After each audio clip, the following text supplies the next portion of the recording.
qual que é o resultado prático de um governo que mantém uma boa saúde fiscal para aquele que não mantém uma boa saúde fiscal.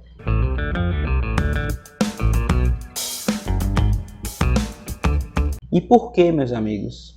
Por que a irresponsabilidade fiscal afeta justamente aqueles que são os mais pobres do ponto de vista financeiro?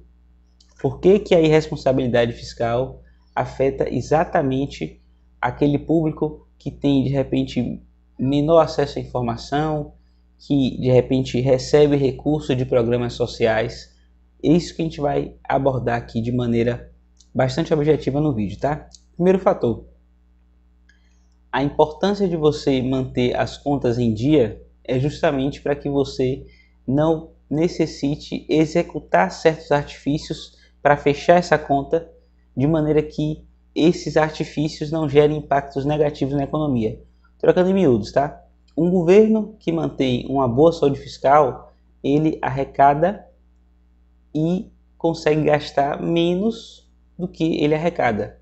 E com esse dinheiro que sobra, ele pode tomar outras medidas que, no mundo ideal, né, no plano perfeito aí, iriam gerar mais benefícios para a sociedade e, portanto, no médio e longo prazo, favorecer que novos superávites fiscais acontecessem. Ou seja, um governo que, por exemplo, com superávit fiscal, ele pode de repente executar obras públicas relevantes, estimular determinados setores da economia, de repente oferecer isenções de impostos ou redução de impostos para determinadas atividades que vão ter mais impacto para mais gente, ou diminuir alíquotas gerais de impostos que interferem na sociedade como um todo. Uma série de questões que podem ser, sim, utilizadas. No sentido inverso, quando há um déficit fiscal, o que acontece? O governo ele precisa de dinheiro para fechar essa conta. Então ele vai ter algumas alternativas. Uma alternativa é a impressão de dinheiro. Sim, meus amigos, imprimir dinheiro para poder bancar essa conta.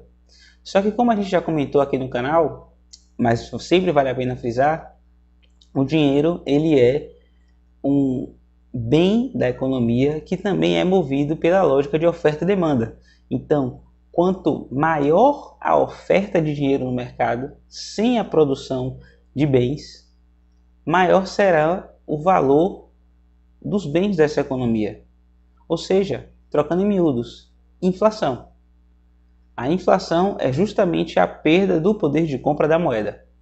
Então, quando há impressão de dinheiro, há sim perspectiva de aumento de inflação. E é justamente o que a gente está vendo aí acontecer agora no mundo como um todo, especialmente nos países da Europa e nos Estados Unidos, que estão sofrendo bastante com a inflação, em decorrência, de maneira muito significativa, as ações de combate que os governos escolheram tomar aí com relação a uma doença que vocês sabem que aconteceu aí, assolou o mundo nos anos de 2020, 2021 e ainda continua aí em 2022.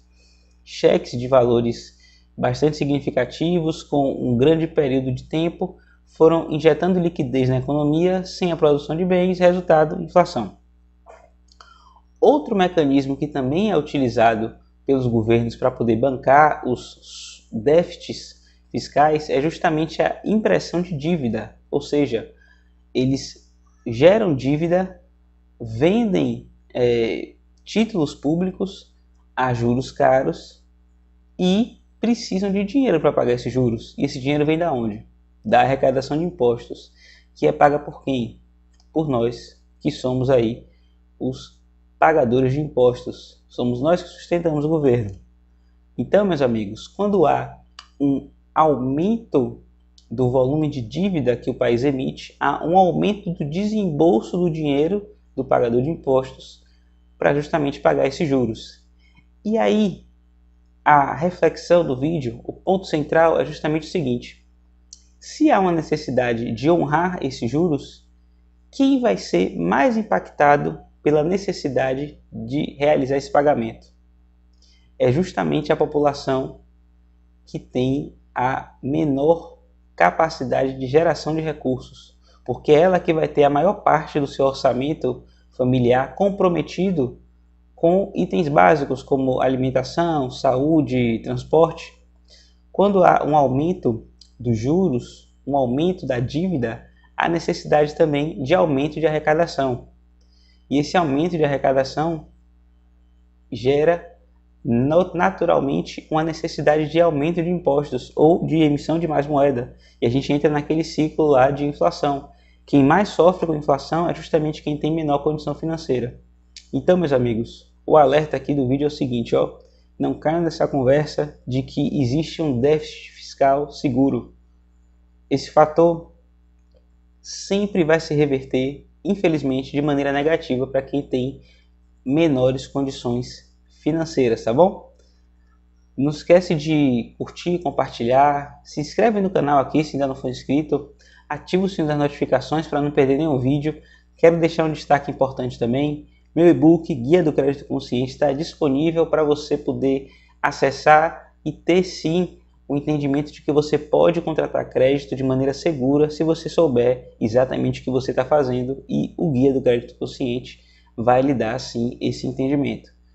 Valeu e até o próximo vídeo.